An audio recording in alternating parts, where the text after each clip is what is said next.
Welcome to this explainer. Today, we're diving straight into the staggering numbers, the broken tactics, and the boardroom decisions to understand exactly how an absolute European powerhouse just fell apart.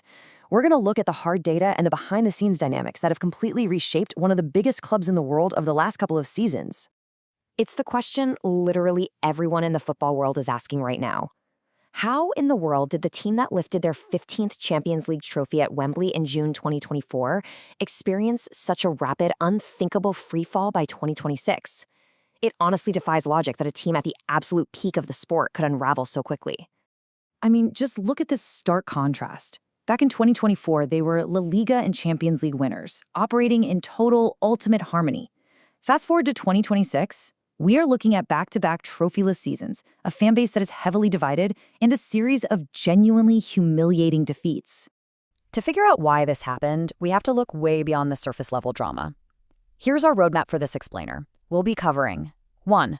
An unthinkable sporting collapse. 2. The Mbappe-Vinicius paradox. 3. A broken tactical structure. 4. Managerial chaos and player power. And finally, 5. The looming financial crisis. All right, let's jump right into Section 1, an unthinkable sporting collapse, from kings to crisis. Let's actually map this out chronologically.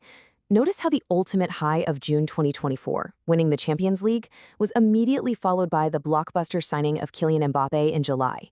Yet precisely coinciding with the arrival of arguably the best player in the world, the club experienced a 16-year low. Consecutive trophyless seasons culminating in May 2025 and May 2026.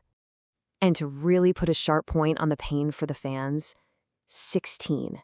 That is the staggering number of goals Hansi Flick's Barcelona scored against Real Madrid across the 2024-2025 season. They lost the Supercopa, they lost the Copa del Rey, and were just battered in La Liga by their biggest rivals.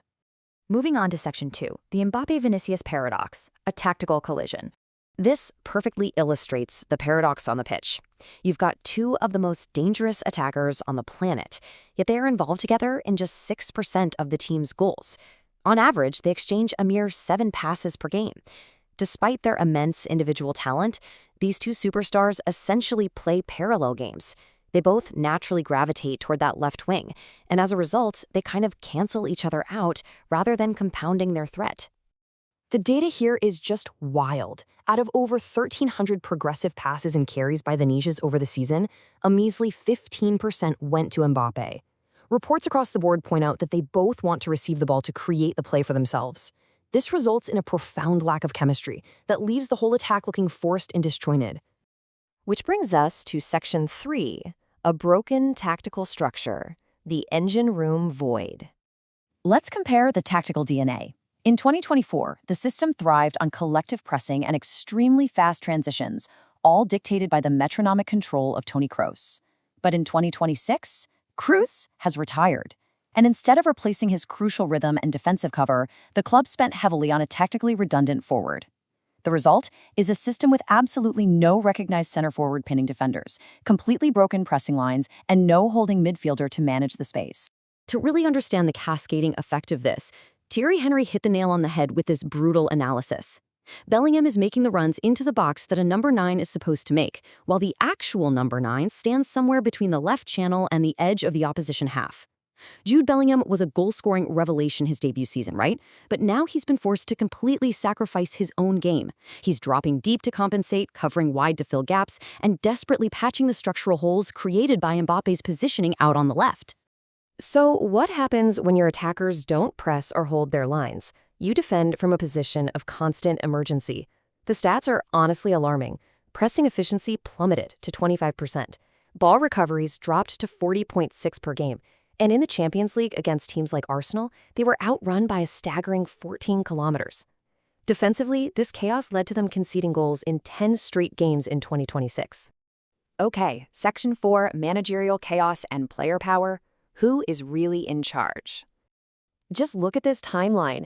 The club shifted from the absolute rock-solid stability of the Carlo Ancelotti era to, well, sudden panic. They hired a brilliant young manager in Xabi Alonso, but after just over 200 days and 34 matches in charge, he was sacked, rapidly replaced by Alvaro Arbeloa. So why did a brilliant mind like Alonso fail so quickly? Honestly, it came down to player power.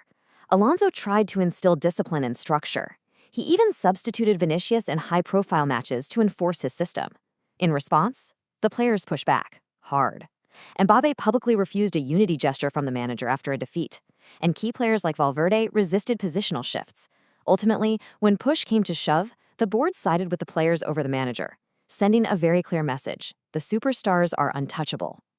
And, the president's decision to replace Alonso with Arbeloa hasn't exactly been a magic fix. Arbeloa stepped into a dressing room where players wield immense influence, and he currently holds a 60% win rate. That is the worst for a manager at the club since 2018. He's essentially an isolated coach forced to navigate the whims of a heavily divided dressing room. Finally, Section 5, the looming financial crisis, the cost of Galacticos 3.0. If you think the pitch is a mess, the boardroom might actually be worse. What's really fascinating here is the ripple effect of free agency. Signing Mbappe completely blew up the club's meticulously protected wage structure. He signed for roughly 31 million euros gross. That instantly created massive financial and psychological gaps in a dressing room where stars like Vinicius and Bellingham earned significantly less. Naturally, this disparity immediately shifted dressing room politics and sparked massive contract renewal tensions. Then we have this absolutely jaw-dropping figure. According to recent financial reports, as of December 31st, 2025, the club's liquid funds had collapsed to a mere 3.4 million euros. To put that into perspective for you, they had nearly 176 million euros in liquidity just 6 months prior. And follow that up with an 80% drop in net profit compared to the previous financial year. This plunge is being driven by a massive 26% spike in staff and salary costs, a lack of event revenue at the Bernabeu, and total liabilities ballooning to 1.78 billion euros. The financial strain of assembling these superstars is literally becoming impossible to ignore. To wrap this explainer up, we kind of have to look at how history seems to be repeating itself.